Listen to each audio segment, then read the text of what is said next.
Hello, everyone, and welcome back to the Showing Up to Life podcast and YouTube channel. My name is Art Burns, and I am both very excited to be here, but I'm also very apologetic because last week I missed you a couple of days, and I really, really did miss you.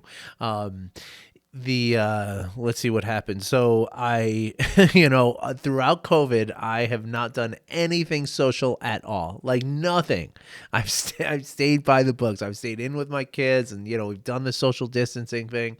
And so the other night I finally accepted an invitation on when was it? I think it was on maybe Friday night or maybe Friday. I don't even remember what day, maybe even Thursday. And it might have actually been Thursday. So I accepted an invitation to just go have a cup of coffee with someone. And so we had a great little talk. Didn't spend a lot of time, but spent enough time, just kind of chatting and catching up and stuff. And the next morning I go on Facebook and I see a picture of this person, and he's in a hospital. He says, "I hate hospitals." And so I commented on his Facebook post. I says, "What the heck happened to you?" And he says, "Oh, I have strep throat." So, of course, even though I've trained myself in mindfulness practices for all these many years now, I still have this very, very strong strong instinct that as soon as I hear somebody sick that I was exposed to, I start feeling sick. Like I got this scratchy throat. I started feeling really tired and drained, and even some muscle, aches and stuff like that. Now, here's the thing though. I also didn't sleep very well on Thursday night, right? Like for some reason, I don't remember what it was, but I was up for a couple of days and for a few hours rather. And so I think what happened was the whole of the exhaustion that I was feeling, plus this psychosomatic, thinking I got sick, which I mean you wouldn't get it in 24. You wouldn't start showing symptoms in 24 hours anyway. Although no, it was like 48 hours later.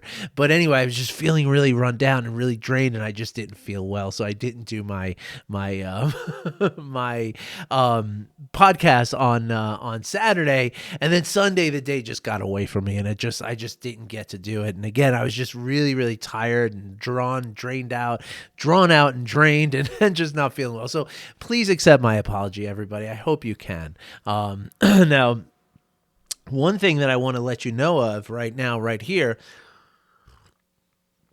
And by the way, I felt much better. Like come Monday, I felt like back to 100%. I got a good night's sleep, and I no longer felt sick or anything like that. So it was just some kind of false alarm. But anyway, one thing that it kind of brought attention to is that because of my schedule, everything the way that everything's worked out here is that on Saturdays currently I only have one appointment, and that is a group coaching course that I do that you all heard me talk about a month ago or so.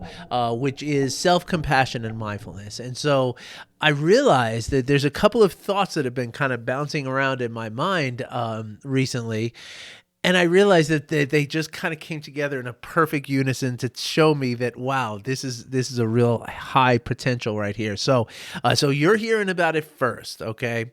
I'm going to drop a new course, not this coming Saturday, but next Saturday, the Saturday that falls before the American Thanksgiving, okay?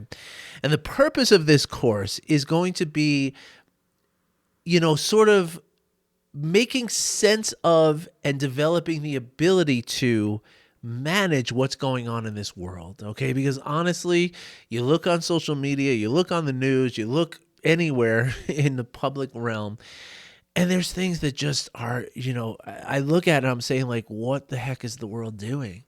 And I know I can't be the only one, right? And a lot of times what happens is when we start to see the things that are going on in the world, the climate crisis, which quite frankly is not really being addressed very strongly.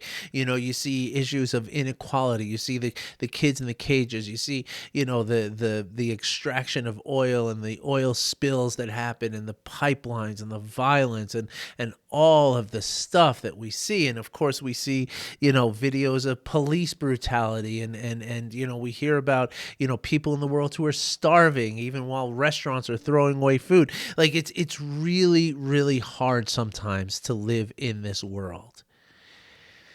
And a lot of times the initial reaction to that difficulty is to escape, right? Like that's a lot of times what we wind up doing is we, put on Netflix, or we have a drink, or we smoke some cannabis if it's legal where you live, or maybe if it's not legal where you live, you're still doing it, right? We take a Prozac or a Zoloft or a Paxil or some chemical to elevate us out of this funk that we find ourselves, right?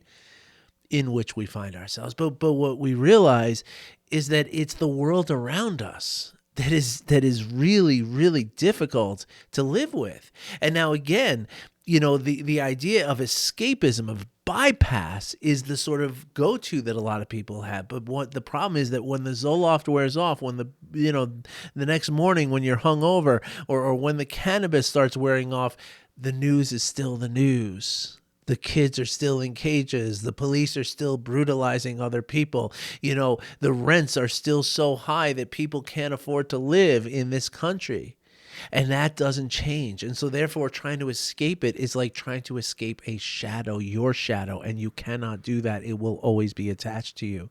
And so this course is going to be an 8-week course of mindfulness and also compassion practices that are geared to help us to, number one, understand clearly what is happening around us in the world, like the kids in cages and the police brutality and the inequality and the starving and the people living under bridges and all of it, right? Understanding it first, and then allowing ourselves to understand it in a way that we feel it without being overwhelmed by it. So that this way we can have conversations about it. We can maybe even do something about it on some level that is attainable to us. So I'll be speaking about this in the next few days, but I'm giving you all a first shot at this, okay, before I put it out on social media, before I do all that kind of stuff. And yes, I'm willing to offer you a discount, okay? My courses are typically $88, and that's what this one's going to be. $88 for an 8-week course. It's $11 per session. I think that's more than fair.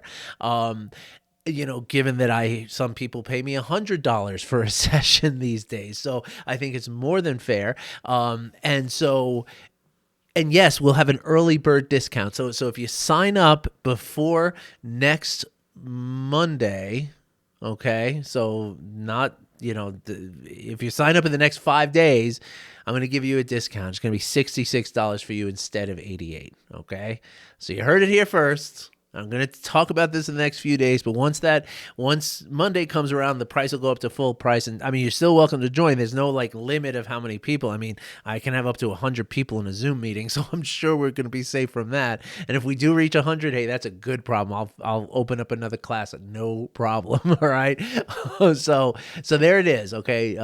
Let me know if you have any more questions, but basically what we're going to be doing is covering a lot of the same stuff that we cover in these podcasts, but doing it in a real intentional way with practices that are really, really important. Now, most of the practices are not going to take a lot of time for you to do. They're just ways in which you do what you already do, but just doing it a little differently so that you can cultivate a sense of mindfulness, a sense of acceptance, a sense of compassion, and a sense of curiosity.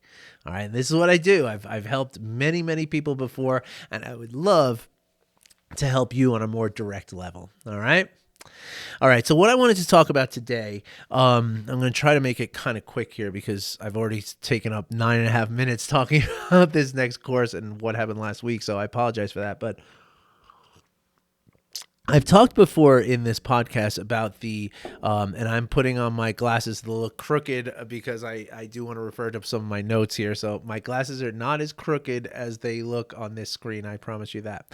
I've talked here a lot about conduit mode versus construction mode. And these are basically the two modes of consciousness that your brain is capable of, basically, right? Or your mind is capable of, I should say, because your brain, and that's the thing, right? So there's the conduit mode, which is the mode in which your senses are wide open to what's happening. right? You're hearing the wind outside, and you're seeing the sunshine, and you're smelling the aroma of whatever might be happening. Even if it's an unpleasant aroma, you're smelling it without judging it. You're just recognizing that it's just part of what's going on, and you feel in your body, you start feeling connection back to whatever it is that's going on around you, right? That's becoming a conduit for our experience, right?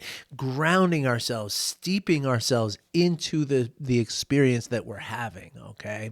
Now, the other version is construction mode, right? And that's when you're trying to figure something out, right? You're creating thoughts. You're saying, okay, the wind is too loud. I need to, do a video recording here. And so I got to figure out something, some solution, right? So you might call the construction mode your problem solving mode, right? This is something that Graham Hancock talks about. If you know about Graham Hancock, you know what I mean. But he's talking about problem solving, within a shamanic sense, right? So like the shaman enters conduit mode through the ayahuasca or something like that, right? And then he comes back into his problem solving mode the day later, 2 days later, in which he can now function more as like the rest of us do. So that's, so there's many different examples of how we can look at this.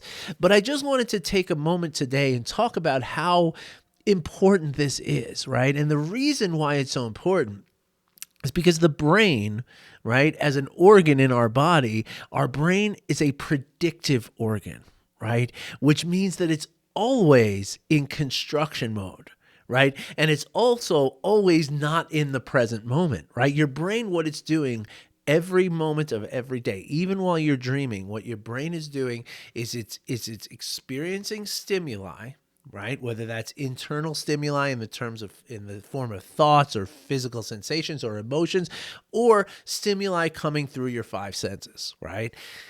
Your brain is registering these stimuli, and then it's very quickly comparing it to all the other experiences that you've had that are similar to this, associating this experience with everything you've experienced before, everything that's in your implicit and your explicit memories, right? And it's doing all this to come up with one very simple understanding. What's going to happen next, and is that thing safe? That's it. That's all your brain wants to know, right? But it's using hundreds of billions of neurons, with each one with 10,000 potential connections to other neurons to make this happen. It's the most complex, literally the potential connections. If you take 100 billion neurons and multiply that by 10,000 potential connections in amongst each one, the potential connections, the possible permutations of those connections are thought to be greater than the amount of atoms in the known universe. Okay, that's how big this thing in our head is, right? But again, it's almost never here, right here in the present moment, and it's almost never in a place of non-construction or otherwise in conduit mode, right? By its very nature, that's what it's supposed to be doing, right? It's like saying, like, my hammer is not fanning me like a feather, or I can't dust a countertop with my hammer, right? It scratches it up. I don't understand, right? Well, because it's not a feather duster, right? And the same way you cannot pound a nail into a wall with a feather duster, right? And so it's the way the tool is, right? And so that's where we come into the other parts of our body, right? The organs of our heart, our lungs, and even our gut to a certain extent, right? Whereas these feelings that we feel, right? Like your gut, your intestines, and your stomach are only giving you a feeling when something is happening right now. Either you're hungry right now, or you're afraid of something right now, and you're getting a gut feeling, right? But it's something happening now. The same thing with your breath, right? Your lungs are just opening and closing and taking your air in and pushing the air out, all happening in the present moment. Same thing with your heart. Your heart is pumping blood and oxygen throughout your body every moment of every day of your entire lifespan. And it is never doing anything in the future or in the past. It is constantly in the present moment. So that's where the same thing happens with your organs of sense, right? You're never ever seeing something that's not right in front of you. You're not hearing something that's not currently making a sound. You're not tasting something that's currently not in your mouth. You're not smelling something that's currently not in the air. And you're not feeling something that is currently not touching you, right? And so when we come into these various organs, whether we want to talk about the heart, the lungs, or the gut in terms of our compassion, our breath, and our authenticity, right? Or we want to focus on any one of our five senses, right? That's when we're coming into conduit mode. All right. Now, why is this important? As I just explained, given the time and the space and left on its own, your brain is always going to be in construction mode 100% of the time. And that's where we live, most of us. And me, for so many years, for 40 some odd years of my life, I lived constantly in construction mode. Constantly in construction mode. And so what this means, I'm just going to check my notes again, make sure I'm not leaving anything out here. The key understanding of this, though, is, again, it's being in the, it's understanding that these two sort of modes of consciousness are constantly in tension with one another, right? And so I was just talking to a client just a few minutes ago about this, and he really came to this understanding of what this meant. And it's the kind of thing, I could talk about it in many different ways, but it's when you feel it, when you say, oh, this is conduit mode. Wow. This is what art meant. That's when you get it. Words cannot describe it fully. You have to feel it. You have to experience it, right? And why is this important? Okay. Because as I just mentioned, our brains are always going to be pushing towards this construction mode, figuring stuff out, solving problems, arranging life to be just so, right? But what happens is that's where we invite stress, right? Because if there's a problem to solve, then the next sort of natural evolution of thought is, what happens if I don't solve the problem? And now all of a sudden I'm experiencing fear. And in this fear, I'm going to be even more outside of the conduit mode, more into construction mode, more into that future, more into that what's going to happen mode, right? And I'm moving further and further away from the present moment, right? But now here's the thing. As we come into the conduit mode, as we spend time, and this is meditation, folks, okay? Well, and when I say meditation, I'm using the broadest definition of the word, right? A lot of times people think meditation means sitting down cross-legged on some kind of fancy cushion of some sort, maybe having gongs and bells and incense and oils and stuff like that, closing your eyes, doing this with your hands, and then doing something, right? That's what people think meditation is. A lot of people think that way anyway. But meditation is nothing more than focusing your attention on something. And then when your mind wanders off from that certain thing, bringing your attention back. That's all meditation is, okay? Full stop, okay? Notice I didn't mention anything about mats or bells or gongs or cushions or chants or music or incense or anything like that. Now, many people use these things in their meditation for various reasons, and maybe some of those are valid reasons. Maybe some of them might be actually distracting them from their ultimate goal. And if you have questions about that, I'd be more than happy to answer those for you, honestly and without judgment. But the thing is that meditation is not just that, right? You can meditate while you're washing the dishes. You can meditate while you're in the shower. You can meditate while you're brushing your teeth. You can meditate while you're driving your car. You can meditate while you're doing 95% of the things you're doing all the time, right? Because these are things that you don't have to be in construction mode for, right? You do not have to be in construction mode to wash the dishes. right?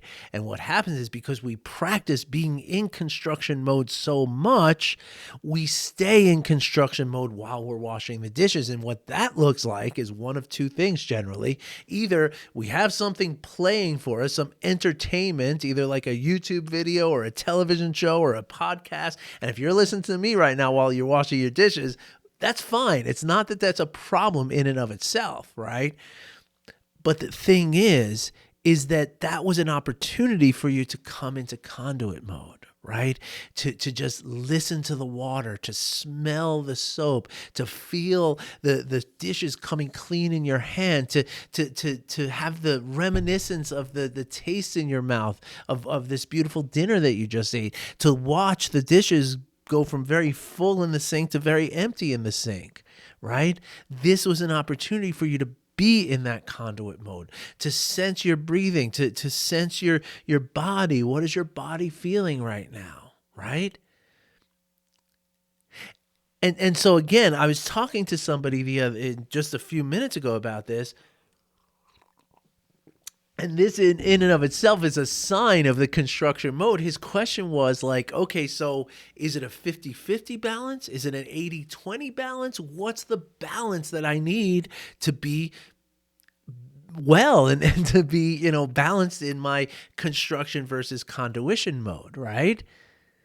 And that's exactly the thing, right? Like there is no balance. Right? It's better, instead of looking at it as a balance that we achieve, whatever that balance looks like, it's better to see it as a flowing, interactive thing that happens moment by moment. Okay? So many times when I find, and I'll wind up saying this, if I start working with a new client, I'll wind up saying this term maybe 5 to 15 times, right? But then one time it clicks, and I can see it when it clicks with somebody, and I'm like, that's it, you got it now. The term that I'm going to use is moment by moment course correction. Okay. So what that means in the context of what we're talking about, and this is really everything that is mindfulness, right? Moment to moment, am I feeling tension? Can I let go of something and get back to my place of comfort? Am I feeling negative emotions of fear or jealousy or grief or anxiety or something like that? What can I do to soothe myself and get myself back to that place of comfort of feeling not fear and not, and again, it's not about escaping, but it's about processing. And how can I process through this so I can feel myself again, right? Now, those are all construction mode things, right? And so the idea then is not to look at it as some sort of thing that we have to achieve, but instead noticing what mode we're in at any given point, in any given, present moment. And, not only asking ourselves, what mode am I in right now, but is this the mode that's appropriate to the experience that I'm having? Okay. I think I told you a story. I know I told you a story a long time ago, years ago. I was at a concert with my wife, and this was a concert that she had been looking forward to for so long. It was Sting and Paul Simon. We got the tickets from somebody who worked with one of the artists. I don't want to get anybody in trouble. And so we were like comped on one of these major artists. Like that feels good in and of itself. Like, well, we weren't comped. We had to buy the tickets, but still, like we were with, either Sting or Paul Simon. I mean, how cool is that, And sitting next to the people who, oh, that's my brother. He's the guitarist, Oh my gosh, he's amazing. It was such a good time, right? At least it was set up to be a good time, but it turned out that halfway through the show, I got it into my mind that my car was going to be stolen or broken into somehow. And, because I parked, I'm cheap, we didn't have a lot of money at the time. So like buying the concert tickets was like, we're not going to pay the electricity this month, because of these concert tickets kind of thing, And so of course I didn't park in a $30 or $40, parking space. I went on the street on 8th Avenue and, 39th Street or something like that, 8th Avenue and 39th Street, you have no idea what's going to happen to your car, And at the time I had a pretty, it was a Toyota 4Runner, and the thing is that while I'm sitting there, in this concert, my construction mode was going, and I'm thinking that, oh crap, my car, I've heard that they just steal parts from these cars. Like the parts alone are so valuable. So somebody is probably going to steal my car or just strip it of everything. I'm going to go there and it's going to be no tires on the car. And then I'm thinking, but I don't have any money in my pocket. I only have like $20. I can't even get my wife and I on a train to get back home if my car is stolen. Like, I'm going to try to call my sisters. I'm going to try to call my friends. I'm going to, construction. And meanwhile, Sting is singing Roxanne and I'm missing it. Paul Simon is singing Sounds of Silence and I'm missing it. Like the whole point that I came here for was to experience this music. And here I am in construction mode rather, not even realizing what is happening on the stage, right? So this is like a very obvious example, right? But even at that moment, I mean, this was, more than 10 years ago. So I wasn't even studying mindfulness back then, right? Or practicing it more appropriately. And so I didn't even know that this was really happening. Like I just was experiencing it, right? And so I wasn't able to step back and say, oh man, dude, you're in construction mode in a concert that you just paid a lot of money for. Enjoy the concert. Worry about your car if there's something to worry about in another hour. There's no difference right now. If somebody stole your car, it's still stolen. It's not like it's going to get unstolen by you thinking about it, right? And so that's what it is. It's about recognizing, okay, what mode am I in right now? Am I sitting in a concert and I'm in construction mode? This is not reasonable, right? Or, sometimes when you're reading something, that is construction mode, right? Because you're really processing what you're reading. But sometimes you might find yourself reading and your thoughts are wandering off. You're listening to some, sound from outside. And you realize that I don't even know what I just read on this page. I'm in conduit mode, and it is not appropriate right now to be in conduit mode. So let me work on being in construction mode. So that is what I mean by a moment-to-moment course correction. It is about the awareness of what state I'm in. And once I bring awareness, non-judging awareness, right? Because it's not about saying, oh, damn it, Art, get out of construction mode. It's never about that. It's about, how interesting that I'm in construction mode. What can I do to allow myself to come back to conduit mode and enjoy this beautiful music that's happening, or enjoy this wonderful book? Speaking of which, y'all, I am reading a great book right now. This one right here. And for all of you who are on the podcast and not the YouTube channel, I'm reading The Tao of Physics by Fritjof Capra. The subtitle is An Exploration of the Parallels Between Modern Physics and Eastern Mysticism. And it is beautiful. He gives a great sort of, overview of all the different, he has Buddhism, he has Zen Buddhism, he has Taoism, he has Hinduism, and he kind of gives a great overview of all of these, Eastern philosophies and mystic religions. And then he's comparing it to modern physics, and it is a mind-blowing. It's 35 years old, this book. It was just recently, he wrote a new foreword to it a few years ago, but great book if you're interested. So anyway, here we are, 29 minutes in, so I guess we're doing a one-segment podcast today, and I guess that's kind of how it felt like it needed to be, and again, I was just so sort of out of it the last, few days here, and I'm sorry that I missed you, and I'm sorry that I wasn't here to do more more podcast content.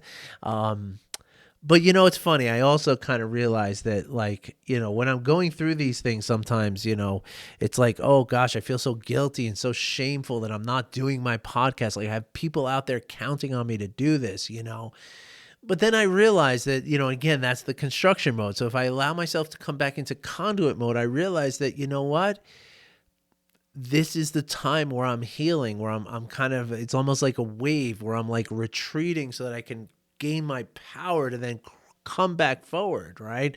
Which is a very Taoist kind of concept pertaining to yin and yang and Tai Chi and all that stuff. But anyway, the idea though is that, I can see myself looking back in a year or 2 years from now and saying, oh, there was that time around 615 episodes where I was going through a very hard time. But then after that, look at how great the content became. So that's what I'm looking at. And I hope that you can look at that too. But please accept my apology and please forgive me. And yeah, I'll be back again tomorrow. By hook or by crook, I'll be back in tomorrow with 2 segments that I have already lined up for you. All right, everybody.